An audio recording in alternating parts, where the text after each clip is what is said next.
तर मित्रांनो, आपण आलेलो आहे पाकुडशिक आज.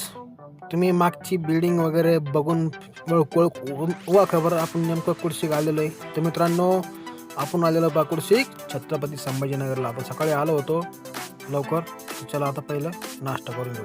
तर मित्रांनो, नाश्ता करायला बसलो. नाश्ता तर नव्हता तिथं, मग काय फळं होतं पा पपई काय काय असेल ते, मग ते बसलो खायला. इथं बाजूला आहे ना समुद्र पण होता. मस्त समुद्राच्या बाजूला एकदम असं वाटत होतं जसं काय आपण कुठं परदेशामध्ये आलेलो आहे म्हणून असं वाटतं. तर मित्रांनो, मग काय नाश्ता बिष्टा झाला मग आपला. मग थोडंसं बसलो रिलॅक्स होऊन, कारण की लई ऊन लागत होतं, थंडी वाजत होती. मग बसा. त्याच्यानंतर मग डबल दूध 2-3 वाजता डबल काय आलो आतमध्ये लस्सी प्यायला, कारण की लस्सी चालू होती. मग लस्सी प्यायला आलो. तिथंच वापस डबल समुद्राच्या काठावर येऊन मस्त लस्सीचा आनंद घेत बसलो. मग काय मित्रांनो, चला म्हणलं थोडंसं बाहेरून हिंडून येऊ, कारण की लय बसून पण कटळून गेलतो. चलून जा की घेऊन की आहे. तर मग मित्रांनो, संध्याकाळ झाली.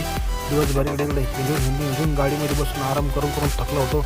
तर मग मित्रांनो, चला म्हणलं आता आपण जाऊ आता डबल वापस काहीतरी बघू आता काय चालू आहे काय नाही. तर मित्रांनो, आपण बसलो पाहिजे. संध्याकाळ झाली होती. संध्याकाळचा नजारा आहे ना एकदम भारी होता पाय.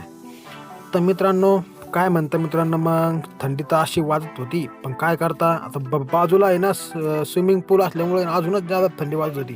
तर मित्रांनो आहे ना, संध्याकाळचं आहे ना, आपण सकाळी इथं हिंडलो होतो, पण संध्याकाळी डबल इथं हिंडायला आलो. कोण माहिती का, कारण की हे ना लाईटच चालू झालते आणि रात्रीचं आहे ना हे इतकं भारी वाटत होतं. त्याच्यामुळेच मी तुम्हाला दाखवण्यासाठी स्पेशल संध्याकाळी आलो. म्हणलं आपण आहे ना आपल्या ऑडियन्सला हे दाखवून देऊ की संध्याकाळचा व्ह्यू कसा वाटतो. हे मला हे पाहायचं होतं, कारण की ना संध्याकाळी ही बिल्डिंग कशी दिसते म्हणून. तर मित्रांनो, बाहेर थंडी वाजली, एसी हॉलमध्ये येऊन बसलो. तर मित्रांनो, आता झालं तर लग्नाची तयारी. ये देखो, लग्न आहे ना इतकं भारी होतं मित्रांनो. इतकं म्हणजे मोठ्या माणसाचं लग्न होतं हे पाणी इतकं जबरदस्त. काय ते फुलपाखळ्या वगैरे, काय ते फुलं गेलं, ते फुलं काय म्हणते ते आपल्याला माहीत नाही, पण लग्न लय भारी होतं राव. आणि काय मित्रांनो, लग्न लावलं आपण मस्त आणि बसलं कुशीक टेबलावर. सगळे माणसं चालले होते. मग आपल्याला पण निघायचं होतं, पण पहिलं म्हणतात थोडंसं बसू शांतपणे, कला एकदम दमलो होतो. Good night.